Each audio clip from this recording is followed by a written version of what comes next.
Hey there, Blip here, and today for you guys I have a very exciting video on some legendary changes that are coming to Mage and other classes as well, but we're going to be focusing on Mage here, and we're going to be having a new Legendary as Fire. Now I'm fairly certain on this because just the numbers make it look like it's going to just shoot past Feathered Incantation, which is a good thing because Feathered Incantation is a boring legendary in my opinion. But yeah, let's get straight into these changes and I'll show you what I think is going to happen with these legendaries, and it should be very exciting. So to start with, Arcane has received a buff to the legendary Arcane Harmony. So they got a 1% buff to the increase on damage of Arcane Barrage per stack, and the stacks can now stack up to 18 times instead of 15, so it's a nice buff. It's nice because right now Arcane can only play with the Time Warp Ring, and there's a lot of fights where you don't want the Bloodlust on pool. As a result, they are forced to use this legendary, and it was kind of underperforming, so this buff will help them out a bit when they can't use the Time Warp Ring, but I still think they're using Time Warp Ring. Now we get into the Fire Mage legendaries. So Molten Skyfall got buffed by, I would say, like 33% because you need about 33% less fireballs and Pyroblast to summon a meteor now. I don't think this will make this legendary good, but you might see some shenanigans with Kyrian, because with Kyrian you can, sometimes line up that meteor with the damage, and you could, I see some potential there.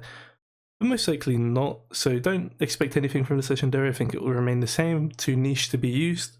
But there could be some potential with the Necrolord Covenant, because obviously your fireballs cleaved up to 2 additional targets, which means you can proc more meteors, but that means you won't be able to play Night Fae, and as a result, Night Fae is just way too good in Mythic Plus to not play. So yeah, could be a thing, most likely not going to be a thing. And then we get into the Sun King's Blessing buff. Now this is a really impactful buff, and I'll tell you why in a second. First of all, this legendary on the beta was actually very strong. You had 6 hot streaks you needed before your next non-instant Pyroblast class would give you combustion for 6 seconds. And that's when it was looking like it was going to be the best legendary, because you would literally finish your combustion and have another combustion, and then almost get another combustion off of that combustion, and you see where I'm going here. So this buff is going to make that feeling come back where you're going to have a combustion shortly after your first combustion, but it won't be as frequent as it was on the beta. This buff is kind of a big one, and I don't know if it will make Abyss for Fire. I could see some insanely interesting shenanigans of Kyrian here, right? Because you would use your Radiant Spark, finish your combustion, and then potentially have your Radiant Spark up again for another combustion later on with the Sun King's Blessing, which is going to give you a nice bit of damage in that window. But at the same time, you're going to finish your first combustion, you're going to have no Fire Blast charges left, and you're most likely going to have a Sun King's Blessing proc, so you most likely want to use that instead. So will this change make it Abyss legendary for Fire Mage? I don't think so. There's another legendary I think it's going to be Abyss for Fire Mage. But this definitely has potential to shine, so keep an eye on the legendary. It can go places, but we'll have to see. For Frost Mage, we're getting an actual massive buff to the Cold Front legendary. It's being halved. This is how it functioned on the beta, and Frost Mages were very strong on the beta. The only problem is Frost got like giga nerfed in all departments, and this legendary also got, nerfed quite hard. But the important thing to note is that on the beta, each hit of Flurry gave you a stack of this buff. So, a Flurry has 3 hits to it, so you would get 3 stacks or 3 charges whenever you would cast a Flurry. This is kind of a big deal, and I don't know if they've changed this or not, but if it still works that way, then this will be a very strong legendary for Mythic Plus. And the reason I think that is because obviously if you saw my recent video or someone else's recent video regarding the Covenant buffs, you'll notice that the Necrolord ability got buffed by an extra 5-second duration and a 5% spell power buff. And there's also some Soulbind stuff in the background that's really strong with this Covenant. And that means that obviously with the Cold Front legendary, if you're cleaving 3 Frostbolts at a time and you're getting the Flurry procs, which is also giving you 3 stacks, you combine that with, Icy Veins, Time Warp, Power Infusion, you're going to be able to cast so many Frostbolts and get so many procs. I wouldn't be surprised to see Frost Mage really popping off with this with the Necrolord build. At the same time, this is all speculation. I don't know if this will actually be a good build, but I see a lot of potential with it, so again, keep your eye on this. Hopefully some people will try it out because I think it's really interesting. I might try it out even, but we'll have to see because it's obviously really taxing to swap Covenants and invest Soul Ash into stuff that might not even be good. We'll see. I do think there's potential here, and it's a very cool legendary. Freezing Winds is getting a buff, so you're getting a proc every 2 seconds during your Frozen Orb now. This Legendary was really good on the beta because it had another effect to it, which reduced your Frozen Orb cooldown while it's on cooldown with Frostbolts, which was really strong. They nerfed it into the ground and made it this really useless Legendary. Having a Fingers of Frost every 2 seconds in your Frozen Orb, it might be nice for like the start of your burst, but I just don't think there's any way that this is going to even come close to Slick Ice. So yeah, I think this Legendary is kind of underwhelming. Maybe it would be good on 2-target cleave where you can, you know, get more frequent access to Frozen Orbs and you can cleave more with your Ice Lances with Splitting Ice. But otherwise, I don't really think this Legendary is going to go anywhere. I could eat my words on this, but I really doubt it. This Legendary is just not too great. And now we get onto the Legendary I think is going to be best for Fire Mage. So, Disciplinary Command. Now, if you were following Fire Mage really heavily at the start of this expansion, you probably noticed that Fire Mages were really torn between Disciplinary Command and Feathered Incantation. There was a lot of battling going on with that. And even people in the first week, we saw a lot of good performing Fire Mages build Disciplinary Command because it was just better than the Firestorm alternative until we got the Feathered Incantation, and then everyone started building that. Now, I want to show you this Blood Mallet sim. Now, these aren't like perfect, but they are pretty good in terms of accuracy, I would say. So, as you can see here, Feathered Incantation is the top one we have at 8.45 DPS, just use that as like a rough value, and Disciplinary Command is very close behind it. Now, Disciplinary Command is getting buffed by basically 25% because you're getting an extra 5% crit damage on it. So, a 25% buff to this number is going to push it way past Feathered Incantation.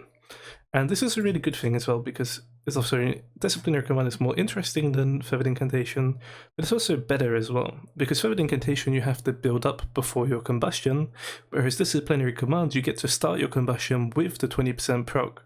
The only thing is it's going to require a weak aura for you to track this sort of stuff and to make sure you're using it effectively. Otherwise, this Legendary, I am nearly certain this will be our best Legendary if it stays the way it is.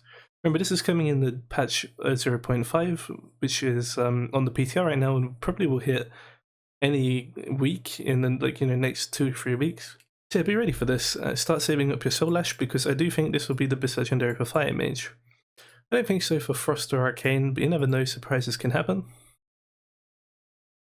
And then we get to the expanded potential buffs. Now this buff is actually very good, especially for Frost. So the procs per minute is getting buffed from 1.66 to 2, which is, it's a pretty considerable increase.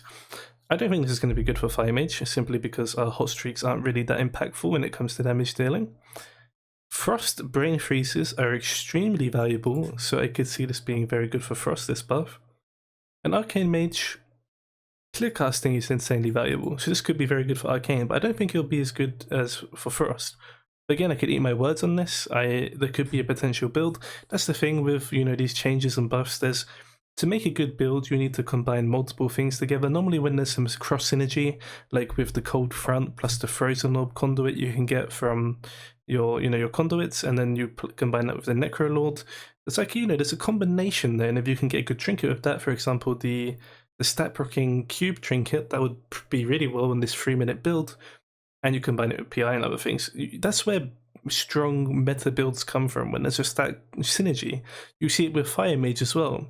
Fire Mage is really good this tier because obviously they're very versatile, they have their Scorch execution, but also because they have a strong build, because they have the Kindling, which brings their combustion close to 1 minute, then they have the Night Fate to synergize with that, which brings their combustion down to 1 minute, plus giving them more fire charges, fire blast charges. They have so many cooldowns. And then they obviously have the PvP trinket, which just ties it all together into this strong build. And that's what you're seeing with this Cold Front build, for example. But anyway, sorry, I went off on a bit of a tangent there, but yeah, Expanded Potential. Let's just take a look at Blood Mallet here quickly. Expanded Potential, where is it here? For Fire, it's really bad, as to be expected. For Frost Mage, I'm assuming it's going to be a lot better. Yep, see, it's Disciplinary Command. Expanded Potential is even better than I even expected, so it's halfway here.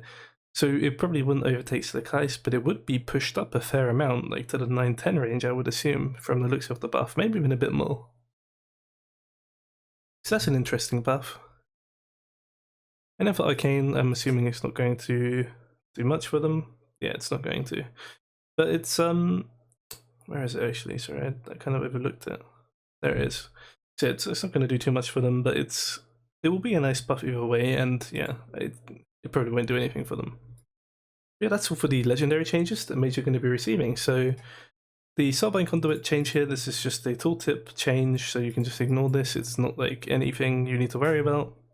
Otherwise, yeah, these are some pretty impactful changes. The Arcane Harmony buff is just nice for Arcane. It just gives them a better legendary that they can use when they don't have Time Warping. The Molten Skyfall legendary, I mean, I don't think it changes anything, but there could be some shenanigans.